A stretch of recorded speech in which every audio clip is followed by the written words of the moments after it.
এ পর্যন্ত ঘুম নেই, খাওয়া নেই, খালি বিস্কিট চামা খাচ্ছে আর ঘুরতেছে এখানে। আসলে তেলের যে ভোগান্তিটা আসলে আমাদের জন্য খুবই খারাপ অবস্থা। আজকে রিজার্ভে এনে ফেলাই থুইছি, এখন কয়টার সময় দেবে তো জানি না, বলেছে 10টার সময় দেবে। প্রত্যেকটা বাইকার সাইকেল আলা এরা দেখি একবার নিয়ে আরেকবার নিয়ে চেষ্টা করতেছে।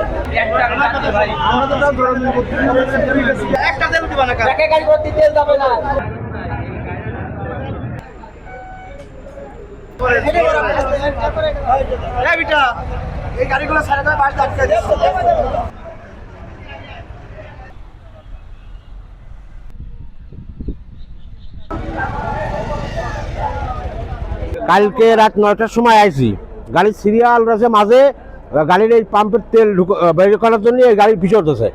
এ পর্যন্ত ঘুম নেই, খাওয়া নেই, খালি বিস্কিট চামা খাচ্ছে আর ঘুরতেছে এখানে। সংকটের কারণে যারা মার্কেটিংয়ে কাজ করে অধিকাংশ ক্ষেত্রে জানতে পারতেছি বা সমস্যা পড়তেছি, আমরাও তেলিতে যে সমস্যা পড়তেছি, অনেক সময় 5-6 ঘন্টা পর্যন্ত লাইনে থাকে। অর্থাৎ অনেক সময় এমন লোক আছে ঝিনাইদহ থেকে আসার পরে তারা 12টা কিংবা 1টা 2টার এই করলে তারা মার্কেটে যাইতে পারছে না, ফলে অর্ধেক দিনটা কিন্তু চলে যাচ্ছে এদিক থেকে। এবং বিশেষ করে যারা বিকাশ কিংবা অন্যান্য কিছু তারল্যের কাজ করে, যেগুলো আর্থিকভাবে এই টাকা পয়সা যাইতে দেরি হচ্ছে, লোকের টুতে ভোগান্তি হচ্ছে, এই ধরনের কাজ কিন্তু হচ্ছে। আসলে তেলের যে ভোগান্তিটা আসলে আমাদের জন্য খুবই খারাপ অবস্থা, কাজের খুবই ব্যাঘাত ঘটছে। অনেক সময় দেখা যাচ্ছে 7-8 ঘন্টা আমরা পাম্পে এসে ফিরে যাচ্ছে। আমি এই নিয়ে 2 দিন ফিরে গেলাম। তেলের সংকটের কারণে আমার গাড়িটা প্রায় বন্ধ হয়ে গেছিল। একজনের কাছ থেকে 1/2 লিটার তেল নিয়ে আমি এখানে আসছি। আমার কলপাতি একজন ডাকতেছে, আমি সেখানে যাইতে পারতেছি না, বা ফোনে ওইরকমভাবে ট্রিটমেন্ট দিতে হচ্ছে, তাতে ভালো হচ্ছে না, মানুষ ক্ষতিগ্রস্ত হচ্ছে। 8 দিন আগে নিছি তেল, 8 দিন আগে নিছি, 500 টাকা চালাইছি, ওইভাবে নিয়মিত চালাই যখন আর হয়নি, কালকে গাড়ি ঘরে ফেলাই থুইছি।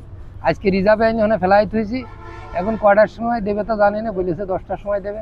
এখন সবচেয়ে বড় সংকট হচ্ছে কি, যে আমাদের বিষয়টা যে আমরা 3 ঘন্টা 4 ঘন্টা বসে থাকার পরে যে বলতেছে যে তেল শেষ হয়ে গেছে, আর তেল নাই। তা আমার কথা হচ্ছে কি, যে মানুষের এই বিভ্রান্তি না করে ওদের টার্গেট যদি থাকে 500 গাড়ি কি 300 গাড়ি, 300 গাড়ি পর্যন্ত রেট পর্যন্ত দিয়ে তার পাশে যারা আসবে তাদের বলবে যে ভাই তেল আজকে দেওয়া হবে না, তাহলে তো এগুলো তার জন কামাই হচ্ছে না। আর একটা বিষয় হচ্ছে যে ম্যাক্সিমাম লোকে হচ্ছে কর্মজীবী, তারা এই যে সকালে এই যে 10টায় যে কি যে আমার প্রশ্ন হচ্ছে যে রাত 3টায় তেল দেয়, যে সকাল 6টা কি 7টা পর্যন্ত নির্ধারিত তেল দেওয়া হবে, এতগুলো এই টাইমের ভিতরে। তাহলে মানুষের এই যে যারা কোম্পানির চাকরি টাকরি করে, যে বিভিন্ন, এখন বেলা বাজে 10টা, এখনও তেল দিল না, তাহলে এরপরে এরা কখন তেল নেবে, কখন কাজে লিপ্ত হবে? প্রত্যেকটা বাইকার সাইকেল আলা এরা দেখি একবার নিয়ে আরেকবার নিয়ে চেষ্টা করতেছে। এবং আমার মনে হয় প্রত্যেকের কাছে তেল মজুদ আছে। আমরা তো পর্যাপ্ত পরিমাণে তেল দিচ্ছি।